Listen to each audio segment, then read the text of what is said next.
कि जब ढोल बजता है तो पांव तो उठता ही।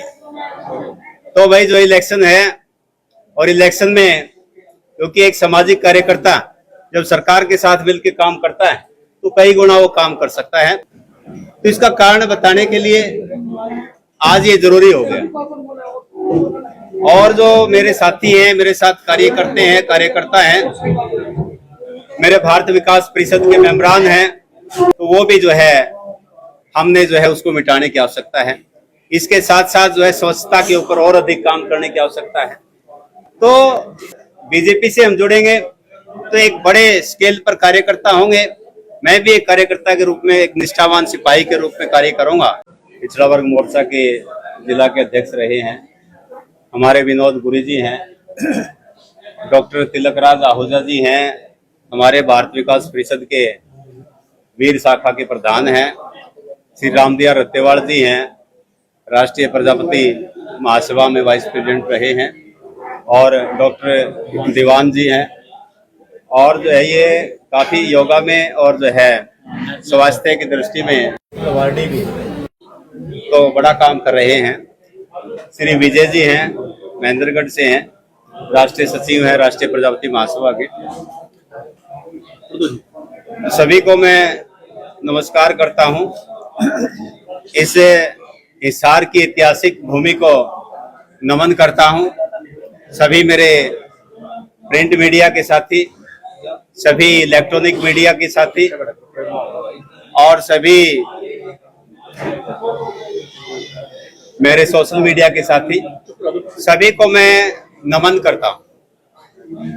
और मुख्य रूप से आज हम यहाँ पर जो एकत्रित हुए, इसका मुख्य उद्देश्य मैं जो है आज आपको बताना चाहता हूं, क्योंकि आप सभी के भी सवाल समय समय पर मेरे पास आते रहे कि सर आपने 7 महीने पहले वॉलंटरी रिटायरमेंट ली है, तो इसका क्या कारण है। तो इसका कारण बताने के लिए आज ये जरूरी हो गया। और जो मेरे साथी हैं, मेरे साथ कार्य करते हैं, कार्यकर्ता हैं, मेरे भारत विकास परिषद के मेंबरान हैं, सभी का ये सवाल लगातार 3-4 दिन से बना हुआ है। क्योंकि 31 अगस्त को डॉक्टर रमेश आर्य ने, जो प्राचार्य थे राजकीय महिला महाविद्यालय हिसार में और जो प्राचार्य थे राजकीय महाविद्यालय बरवाड़ा में, तो दो महाविद्यालयों के प्राचार्यों के पदों को वो सुशोभित कर रहे थे और बड़ा अच्छे तरीके से, बड़ा प्रभावशाली ढंग से वो कार्य कर रहे थे। तो अचानक ऐसा क्या हुआ कि वॉलंटरी रिटायरमेंट ले ली। तो आप सबको पता है कि जब ढोल बजता है तो पांव तो उठता ही। तो भाई जो इलेक्शन है, और इलेक्शन में क्योंकि एक सामाजिक कार्यकर्ता जब सरकार के साथ मिलकर काम करता है तो कई गुना वो काम कर सकता है। इस तरह का मेरा अपना विचार है। तो देखिए साथियों, हरियाणा प्रदेश की जो राजनीतिक परिस्थितियां हैं, सामाजिक परिस्थितियां हैं, वो अलग है, पूरे भारत से वो थोड़ी अलग हैं। और इसमें मैं समझ पा रहा हूं कि हरियाणा प्रदेश में सामाजिक समरसता के क्षेत्र में बहुत अधिक काम किया जाना आवश्यक है।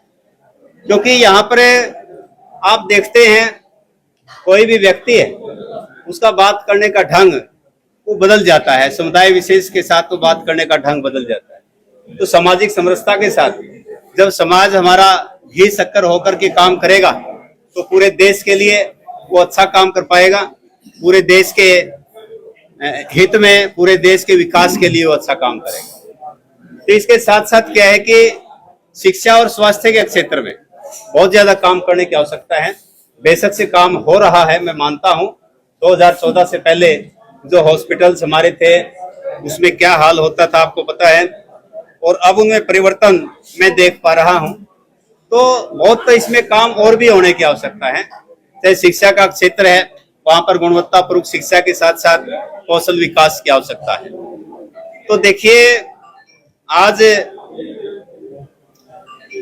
जो हमारा पर्यावरण का क्षेत्र है, पृथ्वी पर जीवन बचाने के लिए पर्यावरण संरक्षण में बहुत ज्यादा काम करने की आवश्यकता है। सामाजिक कुरीतियां जैसे मृत्यु भोज आप देखते हैं कि लोग जो है लोन लेकर के उसके ऊपर खर्च करते हैं, तो वो भी जो है हमने जो है उसको मिटाने की आवश्यकता है। इसके साथ साथ जो है स्वच्छता के ऊपर और अधिक काम करने की आवश्यकता है।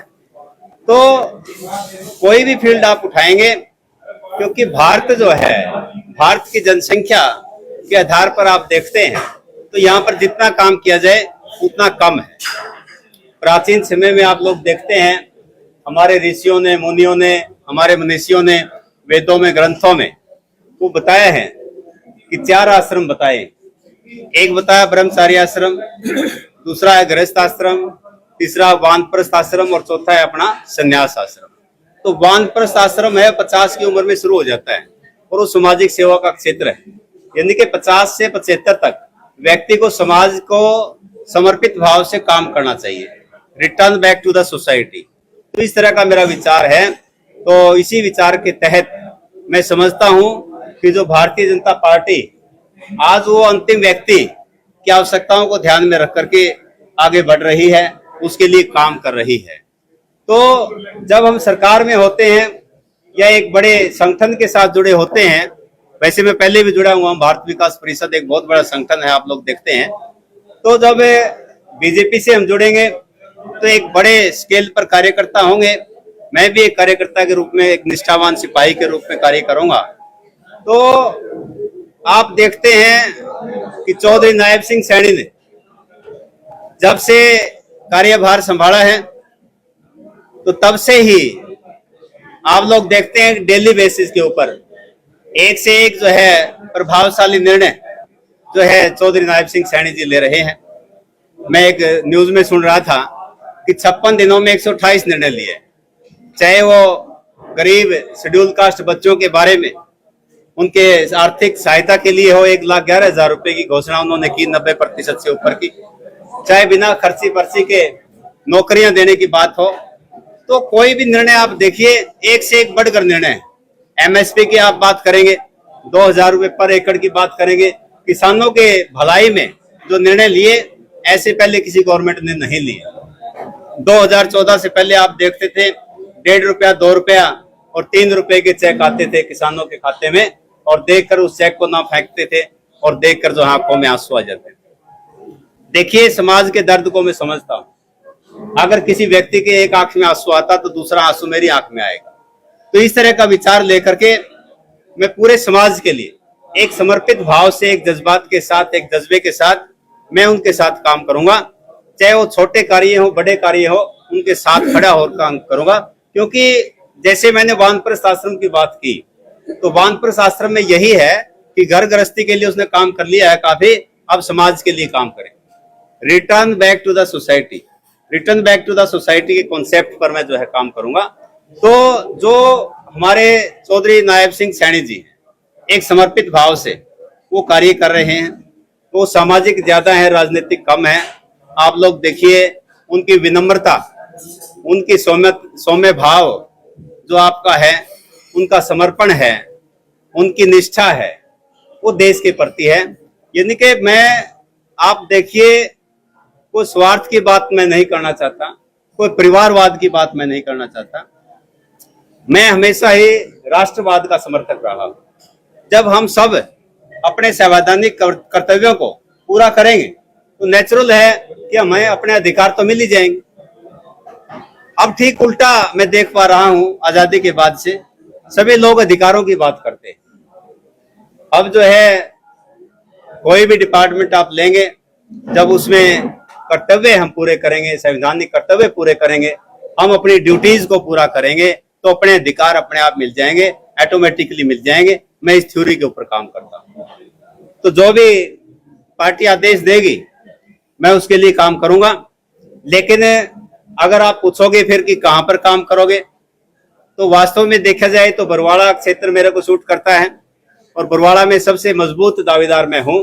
आज के दिन मेरे बराबर का कोई कैंडिडेट भारतीय जनता पार्टी में नहीं है, क्योंकि मैंने जो काम किया है उसका मुझे पता है, समाज को पता है। तो इसलिए बाकी पार्टी जो भी निर्णय लेगी, जिस भी पद के बारे में जो भी जिम्मेवारी देगी, मैं वही करूंगा। अगर पार्टी कहती है नारनौल से लड़िए, तो मैं नारनौल से लड़ूंगा। रोहतक से कहती रोहतक से लड़ी, रोहतक से लड़ूंगा। तो ऐसी कोई बात नहीं है। तो अब प्राइम मिनिस्टर की बात आप करें, वो कभी भी कहीं से लड़ लेते हैं। और आप देखिए राहुल गांधी की बात करिए, तो ऐसी कोई बात नहीं है कि पार्टी की नीतियों पे चल करके हम जब काम करेंगे तो वहां पर स्थान महत्व नहीं रखता, व्यक्तित्व महत्व रखता है। और हम जो है पूरा जोर लगा करके काम करेंगे और देश के लिए काम करेंगे। हम जो है पार्टी से ऊपर भी देश है, हम देश के लिए काम करेंगे। कहीं पर कोई गलत निर्णय पहली बात तो होता नहीं पार्टी में, अगर होगा तो मैं उसका विरोध भी करूँ। ऐसी बात नहीं है कि वहां पे सुझाव भी मैं अपना दूंगा कि इस प्रकार से ये काम और बेटर तरीके से हो सकता है। जब शाम तक लिस्ट आने वाली है तो आपको मिला है क्या पार्टी की? ऐसे है कि जो हमारे बड़े लीडर्स हैं उनकी नॉलेज में मेरा जो है प्रस्ताव है, उनसे बातचीत हुई है, आश्वासन मुझे मिला हुआ है। और जैसी भी स्थिति होगी तो उसके बारे में आपको बताएंगे। एक चांस पार्टी की टिकट नहीं मिलती तो आप निर्दलीय या किसी और तरीके से भी चुनाव? फिलहाल निर्दलीय का मेरा विचार नहीं है। अगर पार्टी से टिकट नहीं मिलती तो फिर पार्टी का जो भी आदेश होगा मैं उसके लिए काम करूंगा। स्पीकर का जो नाम चल रहा है, राहुल गांधी से तुलना करिए कि भाई चुनाव लड़ने का क्या आपने भी सुरक्षित सीट चुनाव किया क्या? नहीं, सुरक्षित सीट नहीं है, वो एक जो है प्रेफरेंस पूछी जाती है, तो प्रेफरेंस के नाते मैंने आपको बताया है। अदरवाइज तो मैंने एग्जांपल आपको रोहतक का भी दिया है।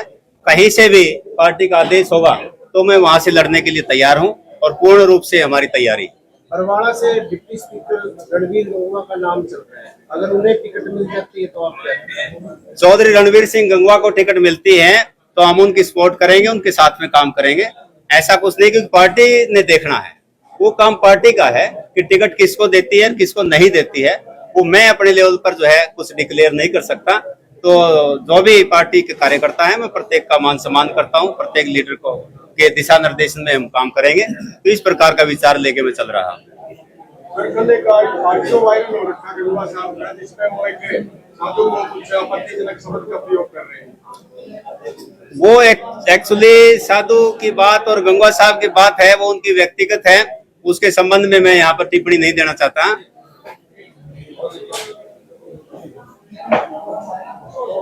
आर्य साहब पर पार्टी तो उन नेताओं को देती है तो पार्टी के लिए, तो आप क्या पार्टी से पहले से ही जुड़े हुए हैं? क्या आपको कह रहे हैं सर्विस से वो वास्तव में बात ये है कि पार्टी की जो नीतियां हैं, पार्टी की नीतियों पे चल के हम पहले से काम कर रहे हैं। और आज मैंने खुल के जो है पार्टी का नाम यहाँ पर लिया है और पार्टी ज्वाइन करने की बात जहां तक है वो अभी बाद में ज्वाइन करूंगा, लेकिन काम मैं इसी प्रकार से करता रहूंगा।